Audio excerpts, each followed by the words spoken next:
सम्मानित नागरिकों नमस्कार। मैं प्रवीण मिश्रा उपस्थित हो गया हूँ नए जानकारी को लेकर, और आज बात हो रही है तुलसी के बारे में। तुलसी का पौधा हर घर में अमूमन पाया जाता है और लगाए भी जाते हैं। ज़्यादातर धार्मिक मान्यता और औषधीय गुणों के कारण इनको लगाया जाता है, लेकिन इसके साथ साथ पॉजिटिविटी का ये पूरा अच्छा एक सोर्स है। और यदि आपके घर में कुछ पॉजिटिव होना है तो ये पौधा लंबा समय तक भी चलते रहता है। मौसम का मार हमारे पौधों पर भी पड़ता है, और इसी संदर्भ में आज बात हो रही है कि तुलसी के पौधे में जहां गर्मी के समय में बहुत ज़्यादा गर्मी से पौधे ख़राब हो जाते हैं, वहीं सर्दियों के समय में भी ज़्यादा ठंड के वजह से भी तुलसी ख़राब हो जाती है। लेकिन जब ट्रॉपिकल वेदर का ये पौधा है तो समशीतोष्ण वातावरण जब होता है, जब ह्यूमिड है, टेम्परेचर एक अच्छा खासा बना हुआ है 35 से 38 डिग्री के आसपास, तो ये काफ़ी अच्छा चलता भी है।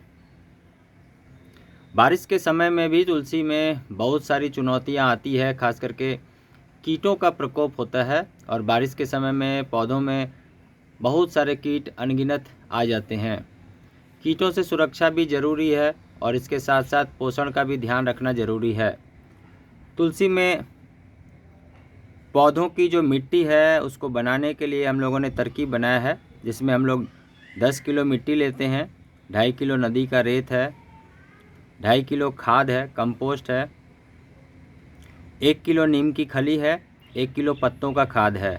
इसके साथ साथ हम लोग 1 ग्राम पर किलो सॉयल मिक्स हल्दी, 1 ग्राम पर किलो सॉयल मिक्स खाने वाला चूना और आधा ग्राम पर किलो सॉयल मिक्स काली मिर्च का पाउडर भी मिलाते हैं, और एक अच्छा सा सॉयल मिक्स का मिश्रण बनाकर पौधों को लगाते हैं। लेकिन लगाने के बाद भी हम लोग प्रत्येक 15-15 दिन के अंतराल पर 5-5% सॉयल मिक्स अपने पौधों में डालते हैं। 5% का यहाँ पर आशय होगा कि यदि आपने शुरुआती दौर में 10 किलो मिट्टी सॉयल मिक्स बनाकर लगाया है तो इसमें लगभग 250 ग्राम से 500 ग्राम सॉयल मिक्स प्रत्येक 15-15 दिन के अंतराल पर डालते हुए आप चलेंगे तो आपका पौधा बहुत ही अच्छा परफॉर्म करेगा। ये तो हो गई पौधों के बेसिक खुराक के बारे में, जहाँ पर तुलसी के चलने की पूरी प्रक्रिया इस बात पर निर्भर है कि आपने सॉयल मिक्स किस तरह का रखा है। मौसम से बचाव भी ज़रूरी है। बहुत ज़्यादा गर्मी हो तो आप उनको सेमी शेड में रखिए, ग्रीन शेड नेट में रखिए। बहुत ज़्यादा ठंड है तो पॉली हाउस के अंदर रखना ज़रूरी है, खास करके रात्रिकालीन। वहीं बारिश के समय में कीटों का बहुत ज़्यादा प्रभाव होता है, प्रकोप भी होता है, तो कीटों से बचाव के लिए भी ज़रूरी है कि आप समय समय पर कुछ एक प्रयोग करते रहें। इस प्रयोग के लिए बातचीत जो की जा रही है वो बहुत ही ध्यान से आप लोग सुने और समझें। तुलसी में खास करके बारिश के समय में उड़ने वाले कीड़े बहुत ज़्यादा आ जाते हैं, और ये उड़ने वाले कीड़ों का आने का जो कारण है वो है तुलसी का फूल। तुलसी के फूल में जैसे ही बहुत सारे फूल लगना शुरू हो जाते हैं तो उड़ने वाले कीड़े भी आकर फूलों के चाहत में फूलों से परागण रस लेने के लिए आ जाते हैं। तो उसमें कुछ ऐसे कीट भी हैं जो तुलसी के पत्तों को भी नुकसान पहुंचाते हैं, और वो पत्तों को खाने के लिए भी आ जाते हैं। रूप, रंग, गंध, रस और शब्द के वजह से ये सारी गतिविधि होते रहती है, और इसी वजह से तुलसी में भी ये कीट व्याधि लग जाती है। तो आज बात करता हूँ कि तुलसी में आने वाले जो कीट हैं उनके बचाव के लिए हम लोग क्या कर सकते हैं। तुलसी में कीटों का प्रकोप शुरू हो इससे पहले ही जब बारिश की शुरुआत होती है उस समय में हम लोग तुलसी में कुछ एक प्रयोग करते हैं, और यह प्रयोग के लिए एक मिश्रण तैयार करते हैं जो कि लिक्विड फॉर्म में है। लिक्विड फॉर्म में मिश्रण बनाने के लिए ज़रूरी है कि सबसे पहले 1 लीटर पानी लिया जाए। 1 लीटर पानी में एलोवेरा के जूस को लिया जाए जो कि लगभग 20 ml तक है। इसके साथ ही नीम ऑयल, नीम का तेल 5 ml तक ले सकते हैं, और घर में यदि आपके पास कोई प्राकृतिक सिरका है, नेचुरल विनेगर है, तो आप इनको भी ले सकते हैं 10 ml के आसपास।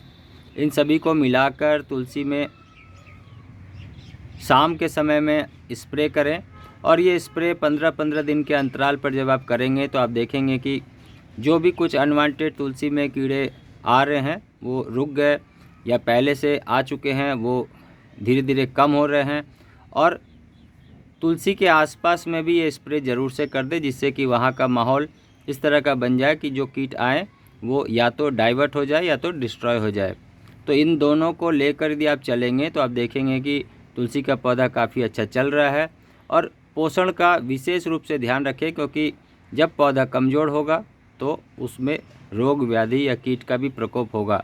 लेकिन जैसे ही हमारे पौधे अच्छे रहते हैं, स्वस्थ रहते हैं, तो रोग का प्रकोप कम हो जाता है और पौधे भी अच्छे चलने लगते हैं। बारिश के समय में दूसरी एक समस्या और होती है कि तुलसी के गमले में पानी का जमा होना। पानी के जमा होने के वजह से भी तुलसी का पौधा खराब हो जाता है। और ये ज़रूर से ध्यान रखें कि पानी की निकासी की समुचित व्यवस्था हो अपने गमलों में, और तुलसी का पौधा आपका बहुत ही अच्छा चलेगा। तुलसी के पौधे को अच्छा चलाने के लिए ज़रूरी है कि आप समय समय पर निगरानी करते रहें।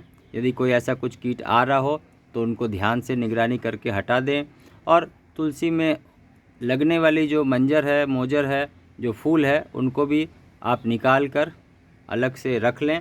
और जब आप अलग से रख लेंगे तो आप देखेंगे कि तुलसी में जो अनवांटेड बहुत सारे ऐसे कीड़े आ रहे हैं वो रुक गए हैं। उम्मीद है कि आप सभी को यह वीडियो पसंद आ रहा होगा। आप सभी को ये पसंद आ रहा होगा तो हम लोगों की कोशिश होगी कि आने वाले समय में और भी अच्छे अच्छे वीडियो को आप सभी के बीच लेकर आया जाए, और आपको बताया जाए कि छोटे छोटे तकनीक से भी आप अपने पौधों को सही रख सकते हैं, खुशहाल रख सकते हैं। आप सभी का बहुत धन्यवाद। पुनः मिलेंगे नई जानकारी के साथ, तब तक बहुत ध्यान से रहिएगा। Thank you very much. Take care और नमस्कार।